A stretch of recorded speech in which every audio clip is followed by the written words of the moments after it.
At ito na guys, ang ating double box na big. Ayan. So napakaganda niya. Okay guys, ito yung mga sample natin para sa ating tall or big gobble box. Ayan. So meron ako ditong dalawang design pero SpongeBob din naman yan. Pero papakita natin mamaya pag nagupit na natin. Okay, so A4 size yan. So ang gamit ko dito ay 180 GSM Quap brand. Ayan o, meron siyang print sa likod. Pero kayo gumamit ng Quap no back print. Okay, so meron tayong dalawa. Big gobble box yan. Tapos meron tayong small na gobble box. Ayan. So dalawa din yan. Kasi pag didikitin natin yan mamaya. So kailangan nyo mag-print ng dalawa sa A4 size. Okay, so dalawa din niya, magkaiba lang sila ng design at yung ating SpongeBob. Okay, so meron din tayong party hat. So ito yung ipapartner natin dyan. Kasi kailangan may party hat yan. Ang kulang lang natin dito ay yung chips bag. Yan. So ito yung itsura niya pag na-print niya yung party hat natin. Kailangan buong A4 siya para malaki. Ganyan yung magiging tsura niya, no? Ayan. So, kailangan malaki siya pag ni-print mo. Buong A4, i-print nyo na para malaki. Okay, so ikakat muna natin siya ng manual. Meron naman akong cutter platter pero ima-manual cut na lang para sa mga walang cutter platter na pwede itong ikat ng manual. Okay, so party hat, big gobble box, at yung small natin na gobble box. So dala-dalawa yan. So partner yan guys. Okay? So ikakat muna natin siya. Okay, so mayroon tayo dalawang sample para sa ating gobble box. Big ito. Ayan. So meron kasi tayong small. Okay, so ito yung small natin. Ayan. So ganito magiging itsura niya pag nakat na siya. Okay? Ayan. So napakaganda niya guys. Napadali lang to gawin. Pag na-print nyo ito, meron naman siyang line, yun ang susundan yung gupitin. So napakadali lang gawin. Okay, so di na kailangan ng tutorial para i-assemble kasi kahit bata pwede nitong mag-assemble. Ayan. Kasi meron naman siyang line, pagkagupit nyo, pagdikit-dikitin nyo na lang. Okay? Ayan, so ito magiging itsura niya. At ito naman yung ating party hat. Siyempre. Ayan. So meron tayong mga sample dito na ni-print at ni-cut at ni-assemble. Okay? So dito, kailangan nyo lang ng tape.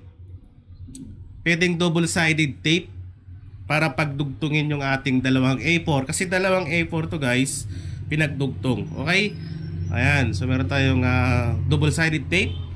Pwede ka rin gumamit ng nano tape para mas makapit talaga siya. Pero medyo makapal lang ito. Pero hindi naman halata pag nadikit na. Okay, so yung ordinary tape natin para sa ating loob. Okay, so kailangan kasi natin tipain yung loob niyan. Ayan, ayun no, makikita nyo, di ba may tape sa loob para hindi lang siya bumuka, pampatibay na din.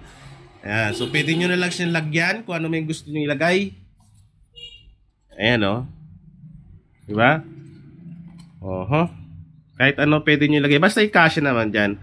Pero mas maganda pa rin guys, i-print nyo sa makapal. Yun nga lang, depende sa printer nya gagamitin nyo. Kasi depende yan. Pag masyado makapal, masisira yung printer nyo. Basta yung kaya ng printer nyo. Sa akin, ang gamit ko dyan ay 180 GSM lang. Ayan o. Okay, so pwede rin kayo gumamit ng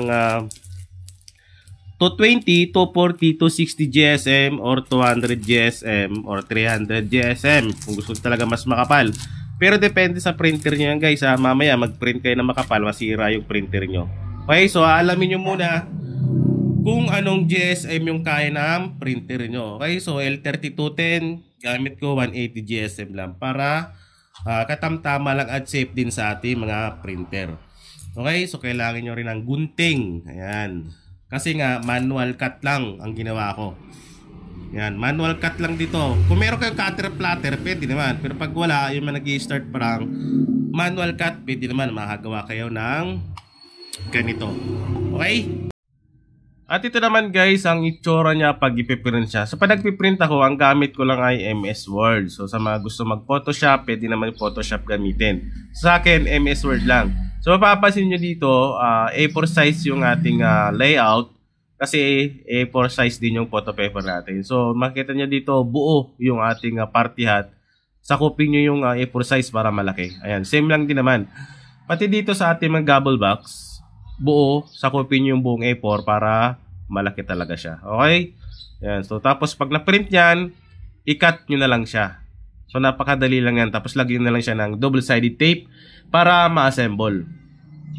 Okay guys, ito namang ating template or yung design natin. So, may dalawang klase tayo para sa ating template. Yung may free at yung may bayad. Okay? So, para sa mga naghihintay ng free dyan. Ayan. At sa mga business-minded naman, meron tayong may bayad. So, murang-mura lang naman to guys. 100 pesos na. 100 pesos lang. Set na yan. Gobble box na big and small at party hat na template. So, dito, ito yung libre natin. Okay? So, sa libre natin, ayan. So, ipiprint mo na lang ito. Ayan o, ipiprint mo lang siya sa A4 size na photo paper. Ready to print na ito. Okay, so ang ano nga lang dyan, hindi mo na siya may edit. Kasi nga, save na siya as picture. Ayan, so ready to print na yan. So kung gusto mo naman ng na-edit, yun nga lang, 100 pesos yung template natin. Okay, so kung gusto mo naman ayaw gumastos, ayan, pwede naman dito sa free. Ipiprint mo na lang, kaso nga lang hindi naman siya na-edit. So ganun lang naman nyo guys, okay? Ayan. Para sa may gusto na libre, libre lang yan. Ready to print na. Yan. Okay, so set na yan. At sa mga business-minded naman dyan at gusto talaga yung template para makagawa sila ng customize nila, ito yung template natin sa Canva para sa ating big gobble box. Ayan. So napakadali lang naman to. Palitan mo lang tong mga character na to ng SpongeBob. Ayan. Papalitan mo lang yan. So, makikita mo naman yan pag na-build mo tong template natin. Okay, so i-delete mo lang to. Ayan o. Delete mo lang yun. Buong picture yan, ilagay mo dyan. Tapos sakto mo. Okay? So, copy-paste mo lang tong sa baba. Huwag mo di-delete sa baba kasi ka-copy-paste mo yan. Tapos, ipi-paste mo dito sa ibabaw para maging ganyan yung itsura niya. So, ganun naman siya. Ganun kabilis lang siya i-edit. Okay, so 100 pesos set na yan yung tatlo. Para sa mga business-minded talaga. At ito naman guys, yung party hat natin. Napakadali lang din naman to edit. Ayan, may nakalagay na dito.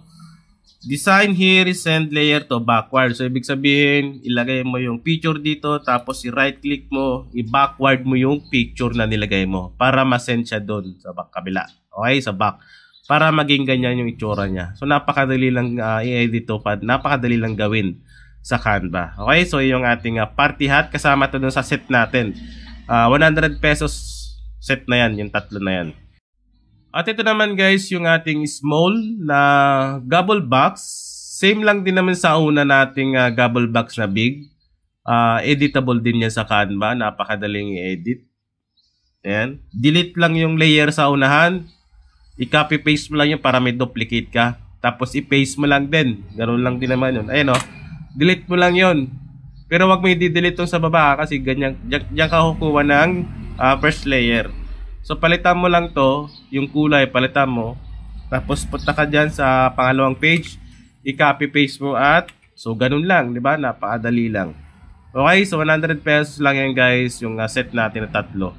Para sa mga business minded yan na gustong mag-avail. Kung ayaw mo naman, pero naman tayong libre, ready to print na yan. Okay?